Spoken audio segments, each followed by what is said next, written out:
Alright, so who remembers this PC build right here? This is the Fantex Evolve Shift that I built for my little brother about a year and a half ago. It has an RTX 2060 Super, a Ryzen 5 3600, and honestly, he has been using it every day ever since, and he has no complaints. Today though, we will be doing a pretty beefy upgrade to this system to help him transition from a 1080p to a 1440p gaming monitor, and I thought I'd share that upgrade process with you guys. And of course, we are still sticking with the ITX form factor because he does enjoy the small footprint of his current build, but his next build will be a lot denser and way more powerful. So to quickly refresh this build, it uses a Ryzen 5 3600, 32GB of 3200MHz CL14 memory, 1TB of M.2 NVMe storage, an SF600 Platinum for the power supply, an RTX 2060 Super for the GPU, and all of that is housed inside the original Fantex Evolve Shift mesh. So he's been using this daily for a 1080p gaming machine, and he currently has a dual monitor setup with his main monitor being the 1080p 240Hz Alienware that I used to use as my daily driver. And I guess the main inspiration for this whole build upgrade was that I had planned to give him the LG 27 GP850 that I recently reviewed. However, this current build with an RTX 2060 Super just isn't quite up to speed to get the full use out of that display. That monitor uses a 27-inch 1440p 180Hz IPS panel, and honestly, it is suited towards his current game library a bit better than the 1080p 240Hz that he's currently using. If you're interested in the full review of that monitor, I will leave it linked down below. Now I've already done a BIOS update for the motherboard so that we can just drop in the new CPU upgrade for him, but before we talk about the upgrades any further,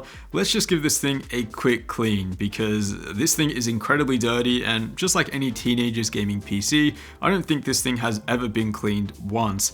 So let's sort that out real quickly because this thing is absolutely filthy, and then we'll talk about the upgrades.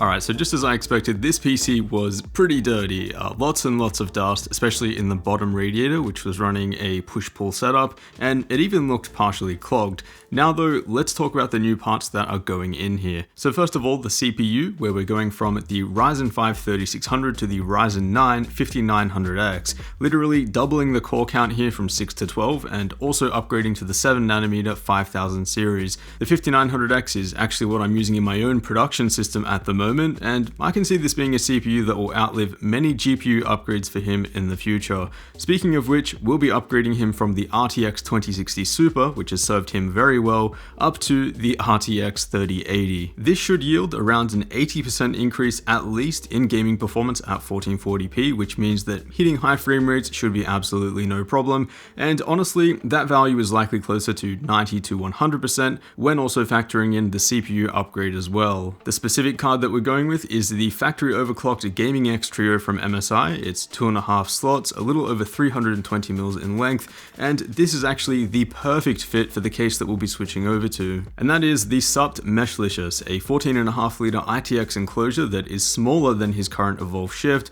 but can fit bigger graphics cards, much bigger radiators, and has significantly better airflow, and the I/O is easier to access also. Having full mesh panels should result in some really good thermal performance and airflow too, and that is definitely a must when running an RTX 3080. I will also note that we will be using the version with the PCIe 4.0 riser cable, since both our motherboard and GPU are running at 4.0 by default, and otherwise with a 3.0 cable we would encounter some compatibility issues. Now despite upgrading all of these parts, we will be keeping some of his current hardware. His motherboard, for example, fits perfectly fine in this particular build, and that's the same for his storage and RAM. We're also reusing his power supply, which is the 600 watt 80 Plus Platinum from Corsair, and despite what you might think, this will handle the Ryzen 5900X and RTX 3080 perfectly fine. So let's tear down the Evolve Shift and get this new build up and running.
So here it is, the finished build, and having built in this case a couple of times previously, luckily it wasn't too much of a hassle. By far the most challenging aspect of this build was cable management, most notably keeping all of the cables away from the fan blades on the radiator, but after securing a few zip ties that's no longer a problem. And cable management overall is kind of average in the Meshlicious. You're not left with a ton of options here, especially with that big 24-pin motherboard cable, but at least with the mesh side panels on, it does help disguise and diffuse a lot of that interior clutter. Otherwise though, I think this build looks absolutely sick, especially the graphics card chamber, which just looks super clean. Now I didn't want to spend too long testing this build out because he is currently without a PC, so I do want to get this over to him as soon as possible, but overall thermals are looking pretty solid, right about where I expected. We're getting really solid boost clocks out of that RTX 3080 with a pretty comfortable fan speed too, and as I always typically recommend for these power hungry GPUs, setting an undervolt can be really effective in reducing thermals,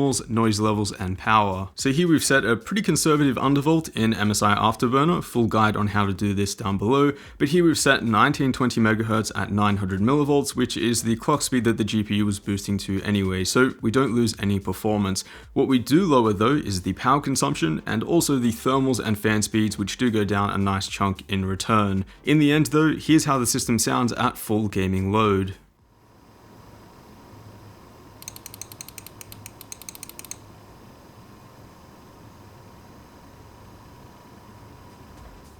So overall, super happy with the performance that we're getting here, and I think my brother is going to be absolutely blown away as well. It's a huge step up from what he was using before, and I think paired with his new monitor as well, it's just going to be an absolute treat for him. And in a way, I think this build will feel pretty familiar to him, because this build and his previous build, they're not too dissimilar. Both are vertical mesh ITX enclosures, but the performance that he's going to get is just truly on a different level.